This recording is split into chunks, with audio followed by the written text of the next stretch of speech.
Welcome back, Mr. Goodberry. The First Star Logistics studio is fully equipped and ready to record.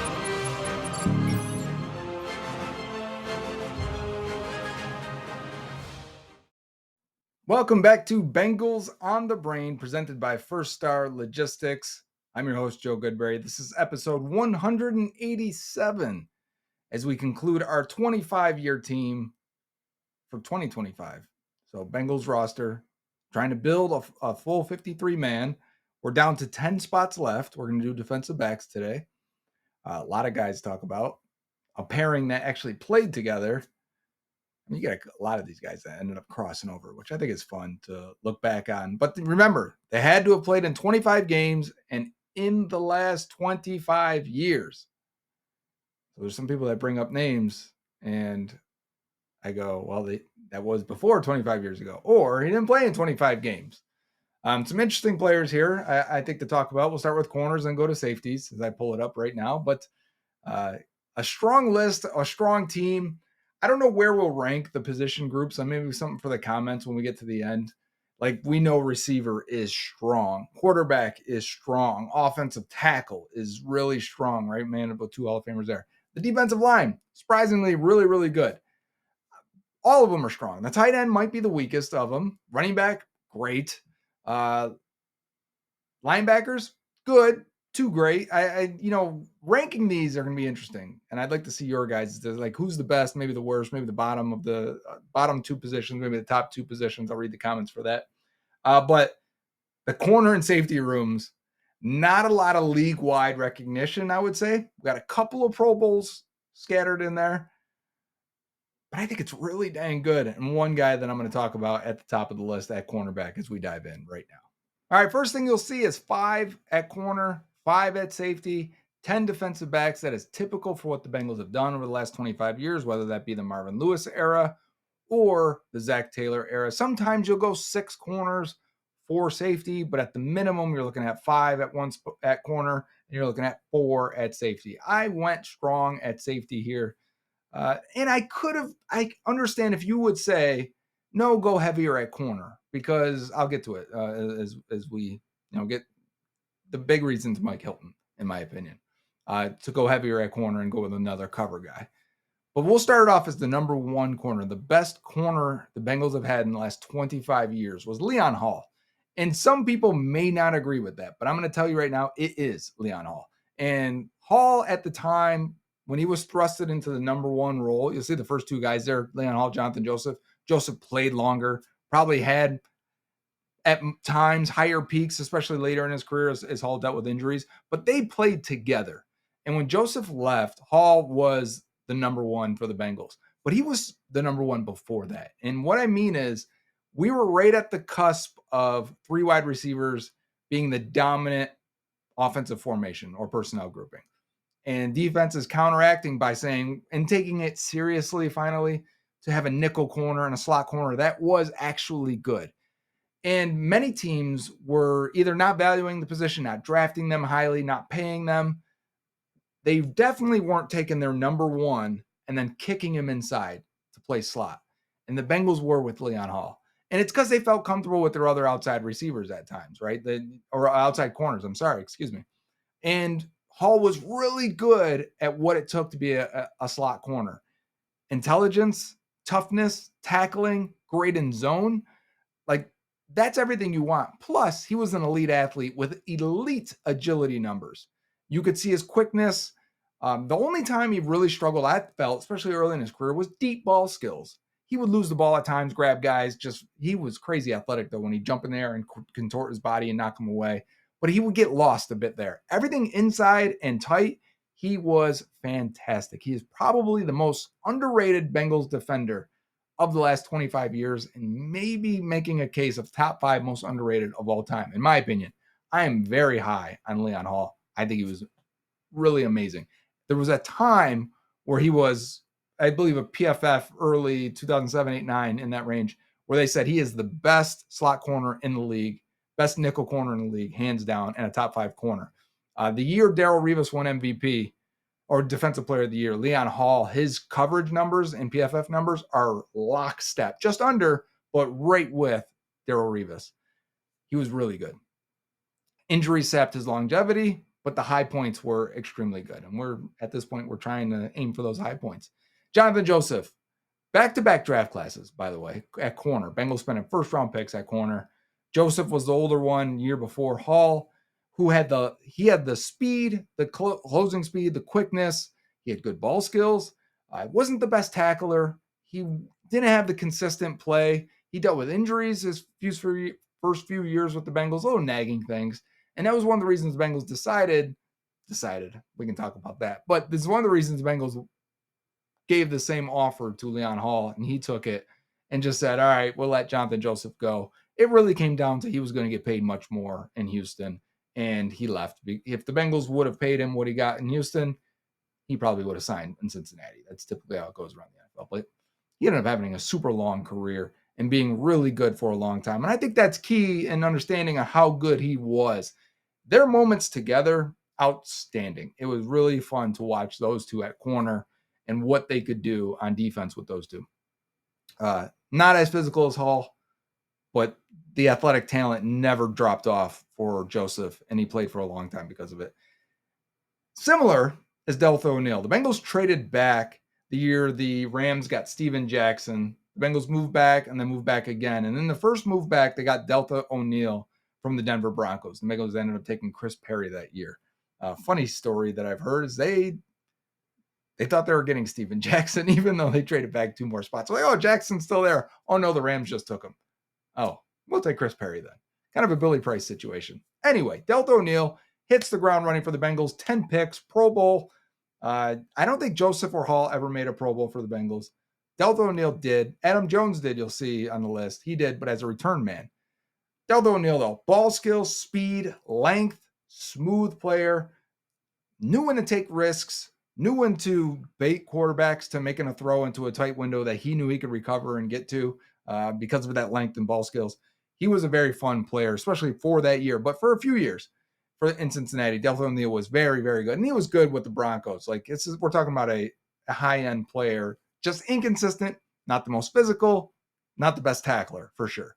Wasn't great against the run. Similar to Joseph. Joseph, I thought, at times was a better tackler, better, more physical player than O'Neal. O'Neal, probably of the 4 guys that we have here, is the least physical of all of them. Then we get to Pac-Man Jones, Adam Jones. We talked about him as a return man already in the previous episode.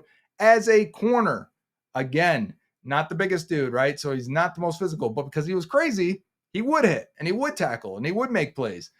He was a guy that would create a spark. I remember the Falcons game. Bengals are down big. This had to be 2010. Adam Jones rips a ball out, returns it for a touchdown. Next play, they go deep. Leon Hall intercepts it deep down the field. And the Bengals sideline is erupting on both of these. Both guys at corner were playmakers. I just spit a little bit. Hope you didn't see that. Were playmakers in every sense of the word. And they could change the tide of the game in much different ways. Leon Hall, more of the captain, did it with his play, made big plays consistently, in small ways. Pac-Man was more of the gambler that would bite on double moves. But man, when he came through with a play in a clutch situation, you said, yeah, that's why he's out there. That's why you rely on him. And the players really gravitated around him for all of his faults and warts off the field. Pac-Man, and on the field at times. Pac-Man was a playmaker for them. And I think having him as your 4th corner on this roster, you feel really good about that because he could step in and play all over, especially on the boundary for you. I also think about that playoff game, 2011, Leon Hall with the interception, pick 6, pretty much to start that game. And you thought, oh, the Bengals are going to beat TJ Yates and the Texans. Andy Dalton is a rookie. They're going to do this. And, of course, they did not. Honorable mentions, though. Guys that played really well, maybe for shorter periods. Torrey James was older when he came to Cincinnati. He was one of the signings. Marvin Lewis brought in a bunch of guys that first offseason. Torrey James was one of them, one of the bigger name guys. He's like a B player for most of his career. He had a couple really good years. Torrey James and Deltha O'Neal together, solid pairing. The Bengals have always had pretty solid cornerback duos. We're going through more of a drive spell now than we ever really have. And yet they have the talent, and you feel like one of those guys are going to emerge on the current 2025 roster. But Torrey James was a solid veteran that could do everything without he didn't have the athleticism anymore. He didn't have the speed anymore late in his career, but was still a pretty good player. Chidobe Awuzie. The Bengals don't make the Super Bowl without Cheeto playing at the level he was in 2021. That was his best season as a pro. It's a shame he hurt his knee the following year in 2022 because this is a prospect that everyone liked coming out. And he was inconsistent in Dallas, but the flashes, the high points were always there. Probably similar to a Cam Taylor-Britt with the Bengals now.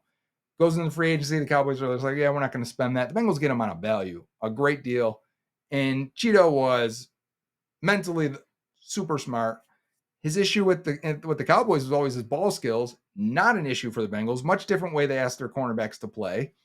And he was good in zone, he was willing tackler, and his ball skills were really good that year. Remember, he had an interception in the Super Bowl in quick plays here. This is the Jesse Bates interception, Chidobe Awuzie interception. We're thinking like, oh, this is after halftime, I believe. Bengals score that touchdown real quick to T. Higgins. They get the interception right back. Cheeto Awuzie in the middle of the field off of, what receiver was that? Bounced off his hands, but Cheeto grabs it.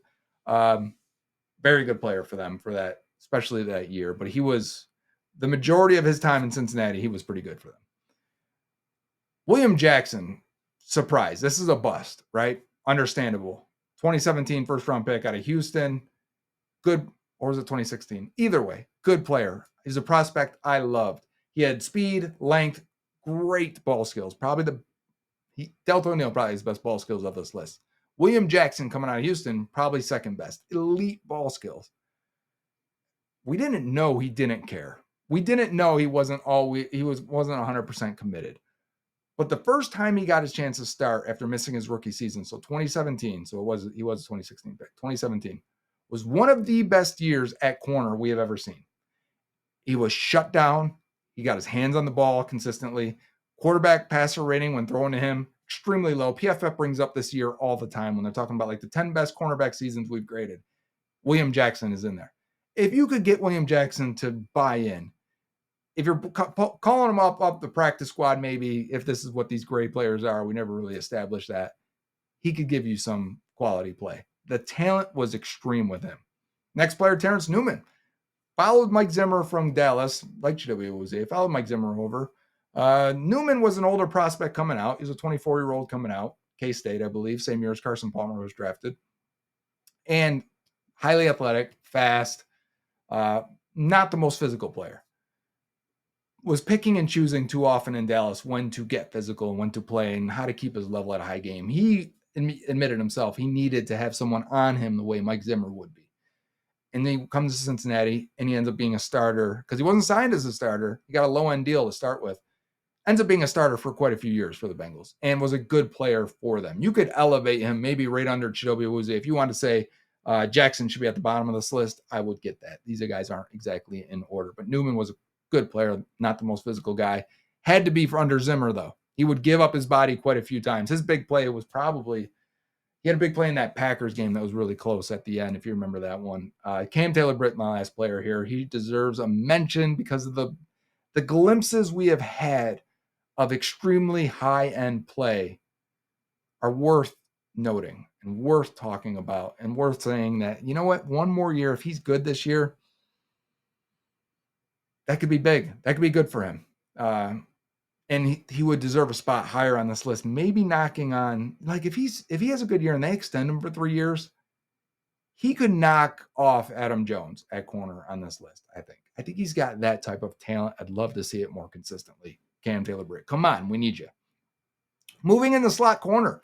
So I made a whole list for slot corner because Mike Hilton deserves to be on this roster. He is corner number 5, potentially starter at slot. You could say we're going to put Leon Hall in the slot over Mike Hilton. That's fine. Put Jonathan Joseph and Deltha O'Neal or Pac-Man Jones on the outside. Woo, you're doing good. It's not great. It's not, you don't have any Hall of Famers. You don't have many Pro Bowls in that list. There's going to be teams with better corners than this. But if you have Leon Hall and Mike Hilton on that team together and maybe say Hall's on the outside, Hilton's in the slot, and then Joseph on the other side, you don't have a ton of Pro Bowls between them. They never had any between Leon Hall, Mike Hilton, and Jonathan Joseph in Cincinnati. Those are players that will beat you. Do not sleep on them. They will cover you. They will hit you. They will tackle. They'll have great ball skill. They will make plays consistently. I would take that any day of the week. Mike Hilton, pound for pound, one of the best, one of the funnest players we've watched in the Bengals uniform. it's a shame whatever happened with Lou, and maybe it's the realization that he wasn't great in man coverage and teams were starting to attack and pick on him that ultimately cost him his job in Cincinnati.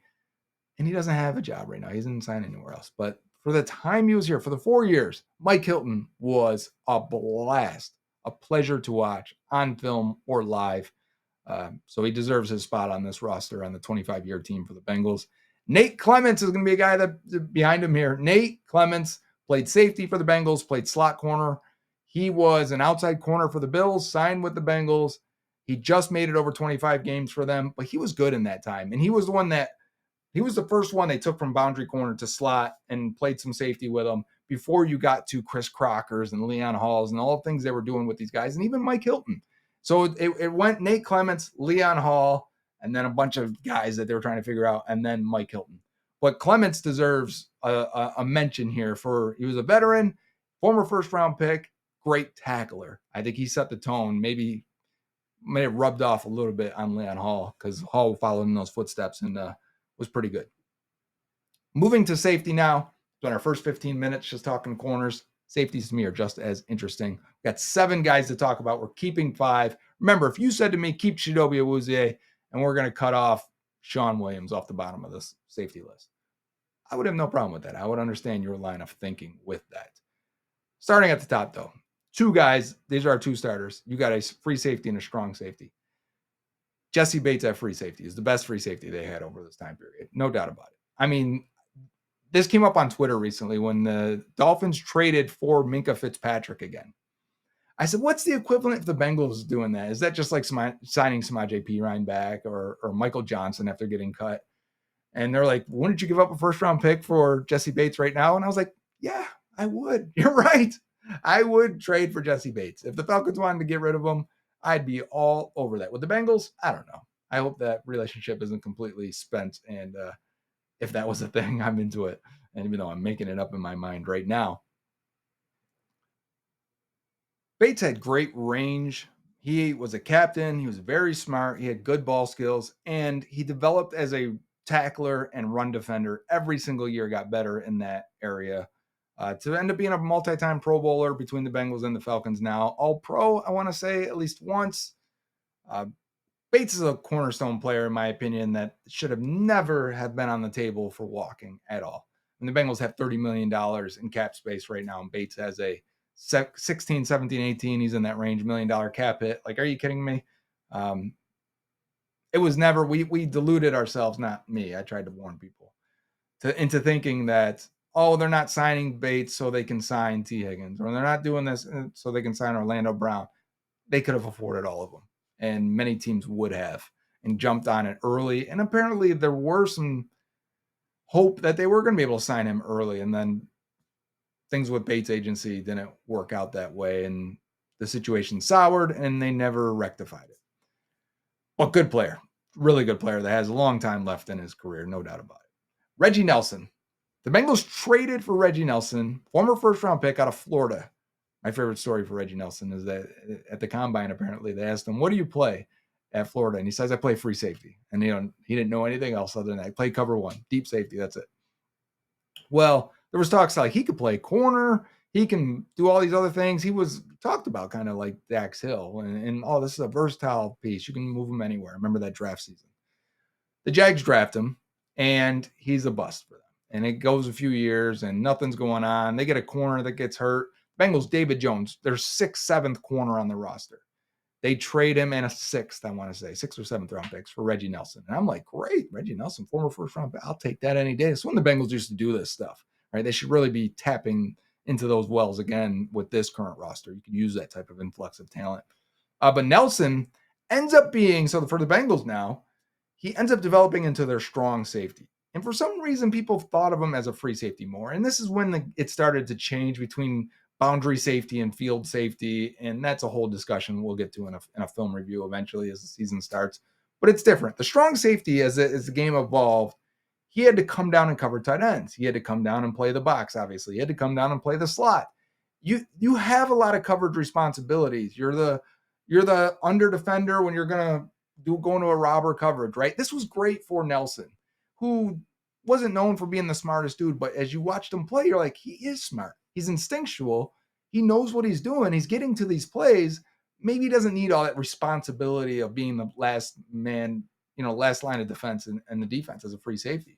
But if you put Bates and Nelson together, oh God, they'd be perfect for each other. You'd have one free safety, one strong safety that you could interchange because Nelson had the athleticism and range to cover his deep free safety. He could do it, and they did it with him, obviously. It was George Iloka and Reggie Nelson. The confusing part was Iloka was 6'4", 225, and he was the free safety. And Nelson was the guy that everyone thought, oh, he's the athletic, he's fast as hell. He must be the free safety. He's actually the strong more often than not. But Nelson would hit. He would make plays. He was clutch. He killed the Steelers. He killed Ben Roethlisberger pretty routinely.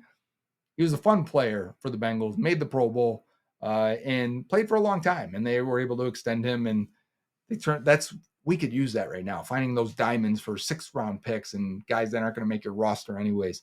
Trading for Reggie Nelson right now I'd take that in a heartbeat. And I kind of like what the Bengals are doing at safety in a lot of ways because I like Dejon Anthony. I think Jordan Battle would be good. And I like Tyson Anderson. And I have hope for Geno Stone.